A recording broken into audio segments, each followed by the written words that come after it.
Monsieur le Président, Madame la Ministre, chers collègues, l'exonération fiscale des revenus étudiants est un objectif louable, mais certainement pas suffisant en la matière, car ce projet ne peut prendre du sens que s'il s'inscrit dans une politique beaucoup plus globale, beaucoup mieux adaptée et beaucoup plus volontariste en faveur de l'autonomie financière des étudiants. Le salariat étudiant ne peut pas être une fin en soi. Peu d'étudiants travaillent en effet par choix personnel. Ils le font, vous le savez, essentiellement par nécessité financière et ce salariat, parfois, handicape très lourdement leurs études.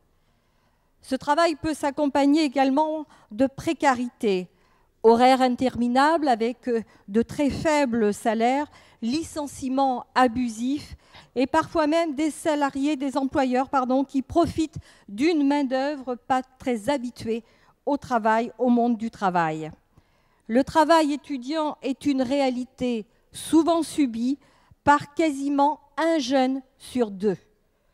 Il constitue donc souvent également un palliatif aux défaillances de notre système d'aide sociale. Et face à cette réalité, il faut un véritable accompagnement et des mesures prioritaires qui tendent d'abord vers l'autonomie des étudiants. Et du coup, la fiscalité n'est peut-être pas le levier prioritaire. Pourquoi? Parce que l'immense majorité des étudiants qui travaillent n'est pas imposable.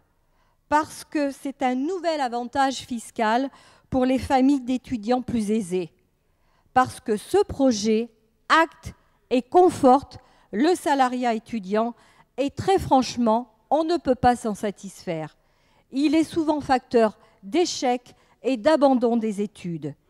Et si 800 000 étudiants, si monsieur, 40% par rapport à ces deux facteurs-là, si 800 000 étudiants travaillent pour financer leurs études, c'est d'abord parce que le système d'aide sociale est insuffisant.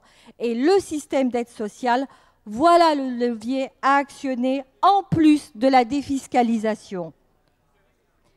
Le défi que doit relever notre société avec la démocratisation de l'enseignement supérieur ne saurait être atteint sans une politique ambitieuse, effectivement, dans le domaine social. Et à défaut d'en proposer de proposer une démarche en ce sens, plus moderne, plus volontariste pour l'étudiant d'aujourd'hui, le gouvernement doit orienter ses efforts et ses moyens sur plusieurs secteurs, notamment augmenter le nombre d'étudiants boursiers, notamment revaloriser le montant des bourses, notamment prendre en charge d'une manière plus renforcée les actes de vie de quotidien, et je pense notamment à la santé, et je pense notamment au logement. Cela aurait l'avantage de rompre l'inégalité d'accès aux études.